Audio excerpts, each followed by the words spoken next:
Sir क्या कहेंगे? शतरंज की बात कर रहा हूँ मैं, तो कितने प्यादे हैं, वजीर है, ऊँट है, हाथी है, क्या कहेंगे? सबसे पहले मैं तो अपने जो हमारे मीडिया के मित्र हैं, मैं आप सबका हार्दिक आभार प्रकट करता हूँ कि एक बार फिर आपसे रूबरू होने का मौका मिला। और शतरंज के सिलसिले में हम लोग पहले भी कई बार बात कर चुके हैं और बात प्यादों से ही शुरू होती है।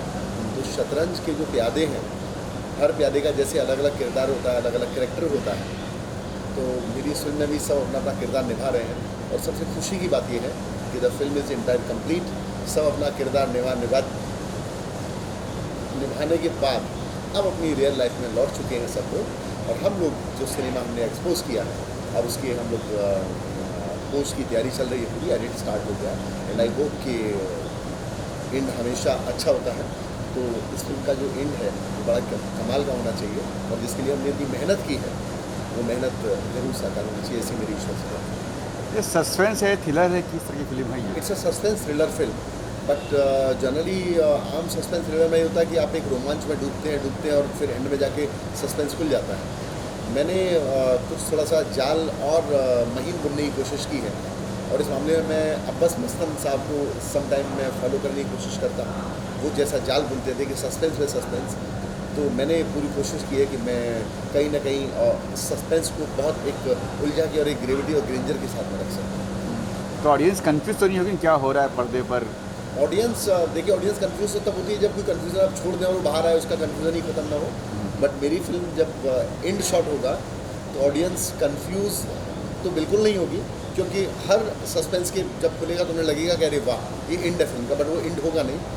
लेकिन ऑडियंस जब निकलेगी सिनेमा से तो उनके चेहरे पे होगा वाओ क्या था। ऐसा मुझे लगता है, ऐसा मेकर हर किसी का सपना या उनका सोच यही होता है कि वो बहुत खूबसूरत बना रहे हैं। मेरी भी सोच ये है, but ultimately audience is a जज, तो वही डिसाइड करेंगे कि उनकी कोर्ट में हम लोग कितना अपनी तरफ से अच्छा अपने आप को पेश कर सकते हैं। सर अगर बात करें तो पूरे लॉकडाउन में आपने शूट किया है, तो वो एक्सपीरियंस कैसा रहा सर? लॉकडाउन का जो सबसे अच्छा एक्सपीरियंस ये रहा कि सब ने बहुत मेहनत से काम किया। एक बहुत लंबे वक्फे के बाद लोग काम कर रहे थे। और दूसरी बात कि हम लोगों का बजट बहुत सीमित था, लेकिन सबको ये था कि नहीं भाई लॉकडाउन के बाद काम शुरू कर रहे हैं, तो जो भी दे आर अर्निंग वो बड़ी खुशी से उसे ले रहे थे। जनरली शूट तो हम कंटिन्यू करते हैं, बट जब भी मैंने पेमेंट समय इतना एक सुकून और इतनी खुशी बहुत कम महसूस किए लोगों के चेहरे पे जितना मेरी इस शूटिंग के दौरान। और इसके लिए मैं अपने प्रोड्यूसर्स का भी बहुत आभारी हूँ कि उन्होंने किसी भी चीज़ में they are not stopping me और ऑन टाइम सब चीज़ उन्होंने किया। अच्छा, अगर सर बात करें तो अभी हाल ही में सुशांत सिंह बहुत आप भी को भी पता है काफ़ी वाह चल रही है, तो सर उनके लाइफ में आने वाले फ्यूचर में कोई फिल्म का प्लानिंग है आपका? सुशांत सिंह, देखिए मेरे लिए सुशांत सिंह राजपूत एक बहुत बेहतरीन अभिनेता थे। मेरे लिए सुशांत सिंह राजपूत भारतीय सिनेमा की एक डायमंड थे। तो मैं नहीं चाहता कि किसी की इतनी दर्दनाक चीज़ें हुई और उनकी फैमिली भी एक सदमे में है, उसको लेके बहुत ज़्यादा हम लोग चीछा लेदर करें।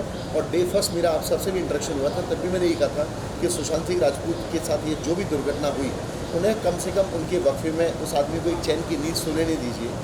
और ये बाकी जिम्मेदारी, इन्वेस्टिगेशन हमारी जिम्मेदारी नहीं होती, इन्वेस्टिगेशन सरकार की, संविधान की, कानून की जिम्मेदारी होती है, जिसमें कि कंटिन्यू चल रहा है। सीबीआई भी आ गई और लास्ट बट द लीस्ट अभी तक क्या हुआ, अभी तक सब वो कहते हैं ना कि धूल में लट मार रहे हैं, वही चीज़ें निकली। और डे फर्स्ट से मैं वही बोल रहा था। तो सुशांत सिंह राजपूत का जो अपना जीवन जीने का जो स्टाइल था, रियल लाइफ और एक किंग साइज वो लाइफ जीते थे। मुझे लगता है कहीं ना कहीं उनका जो किंग साइज जो लाइफ जीने का जो उनका जो तरीका था, उस तरीके में जो लोग उनके साथ फिट थे और फिर उन्हें छोड़ छोड़ के वो लोग भागते चले गए। और दूसरा भी इंडस्ट्री के कुछ ऐसा सब बोलते हैं लोग कि उन पर प्रेशर बनाया लोगों ने, तो शायद उस प्रेशर को और उन लोगों के छोड़ने में जो अवसाद उन्हें हुआ, उस अवसाद को वो सितारा झेल नहीं सका और ये उनका अंजाम इस दर्दनाक स्तर पर। और ये इंडस्ट्री पहली बार नहीं, पहले भी हुआ है मीना कुमारी जी से लेकर, और ये कंटिन्यू सिलसिला जारी है। मैं तो ईश्वर से प्रार्थना करता हूँ कि ऐसी चीज़ें आगे ना।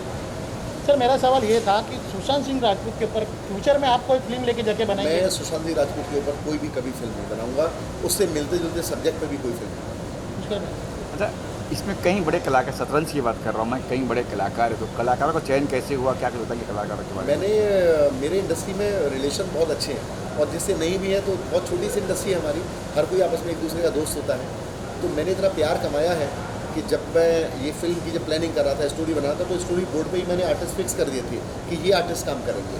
And I am touchwood, I am lucky कि मैं जब मुझे मेरे प्रोड्यूसर्स की तरफ से ग्रीन सिग्नल मिला और मैं उन आर्टिस्ट के पास गया कि भाई आपको लेके मैंने बनाया, आपको काम करना है, तो सब ने हाँ कहा। किसी से मेरी कोई बजट को लेके बात नहीं हुई, किसी ने मुझे डेट्स को लेके बात नहीं की। एवरीबॉडी सेड कि नहीं सर, वी आर हैप्पी, आपके साथ खुशी से काम करेंगे। और जब ये शूट ख़त्म हुआ तो मुझे और भी खुशी हुई। हितेन तेजवानी, शावर अली, ऐसे स्टार लोग, दिलेर मेहंदी, रूना, इसके अलावा कविता त्रिपाठी, दे सेड कि नहीं, आप जो भी प्रोजेक्ट करेंगे आगे हमारे साथ ही करेंगे। तो एक डायरेक्टर के लिए बहुत बड़ा कॉम्प्लीमेंट होता है। आपने दिलेर मेहंदी की बात की, अभी गाना शूट हुआ सर, क्या कैसा रहा सर वो एक्सपीरियंस कैसा रहा? किंग के साथ काम करना किसको अच्छा नहीं लगता। तो दिलेर मेहंदी तो नया हीरो है इंडस्ट्री के, और मैं बड़े हम्बलनेस के साथ कहता हूँ कि उस आर्टिस्ट ने आज तक जितनी भी फिल्में की हैं सब बहुत बड़े लेवल की हैं। तो दिलेर भाई के भी जीवन का देखा है तो छोटी फिल्म में एक डेब्यू है। शायद मेरे बाद कई प्रोड्यूसर्स या डायरेक्टर्स की हिम्मत होगी कि उनको अप्रोच करेंगे कि आप हमारी फिल्म में गाना कीजिए, और उनको भी, क्योंकि बड़ा हमने रिकॉर्ड टाइम में सब खत्म किया उनके साथ, उनको भी लगेगा नहीं, मैं छोटे जो प्रोडक्शन हाउसेज हैं उनके साथ भी काम कर सकता हूँ। तो ये एक नए द्वार खुलेंगे नए लोगों के लिए।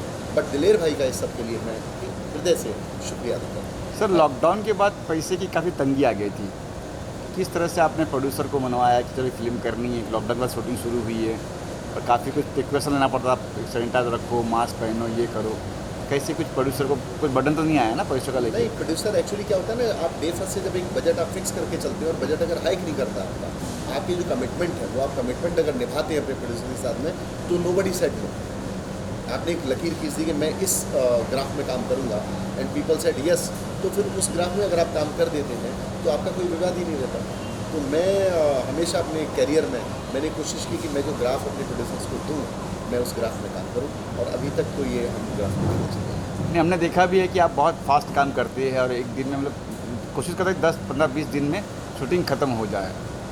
तो अंदर कुछ चीन बिन है क्या, फटाफट काम हो जाए, क्या है सर? देखिए, 3 लोग अगर सेट पे खड़े हुए हैं, डायरेक्टर, डीओपी और प्रोडक्शन कंट्रोलर, ये 3 लोग अगर सेट पे हैं सुबह से लेकर रात तक, जब तक पैकअप ना हो, वो अगर लंच के लिए भी नहीं जाते हैं, तो आप ये मान के चलिए हर प्रोजेक्ट आपका टाइम टू टाइम निकलेगा। तो मैं यही करता हूँ, जब मैं खड़ा रहता हूँ तो मेरा डीओपी भी खड़ा रहता है, सारी प्रोडक्शन टीम खड़ी रहती है। तो जब सभी खड़े हैं तो काम ही करेंगे, खड़े हुए करेंगे क्या? तो हम लोग आमतौर पर लंच ब्रेक बहुत कम करते हैं। हमारे यहाँ रनिंग ब्रेक होता है, काम चल रहा होता है, जिसको छुट्टी मिले जाके खाना खाओ, तो हम वो 2.5 घंटा बचाते हैं। अब अगर 2.5 घंटे को आप अगर 15 से क्लब कर दीजिए तो करीब 2 दिन हम लोग सेव कर लेते हैं शूटिंग के लिए, जिसका कि हमें एडवांटेज मिलता है अपने प्रोड्यूसर को रिलीफ देने।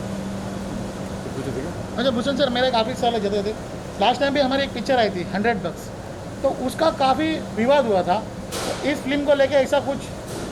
देखिए, विवाद में तो कोई नहीं चाहता उसका विवाद हो, सब चाहते हैं मेरी जीवन शांति से गुजरे और शांति से निकल जाए। मेरी फिल्म को लेके विवाद नहीं था, मेरी फिल्म को लेके कुछ लोगों को आपत्ति थी, तो मैंने आपत्ति बहुत प्रेम से जाके उनको सॉल्व की, उनसे बात की। हर चीज़ अल्टीमेटली टेबल पे ही होता है, तो मैंने बात की और सभी सेटिस्फाइड हुए।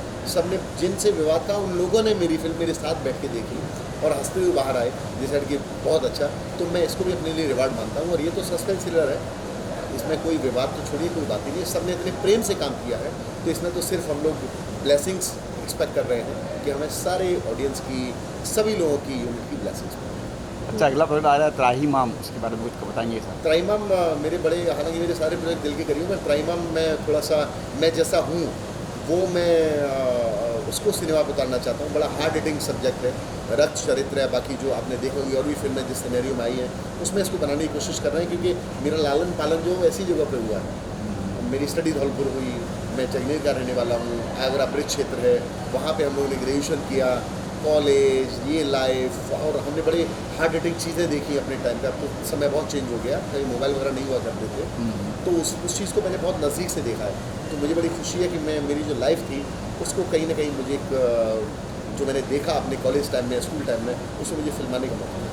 तो कास्टिंग वगैरह हो चुकी है सर, कुछ बताओ? कास्टिंग ऑलमोस्ट कंप्लीट है इसकी।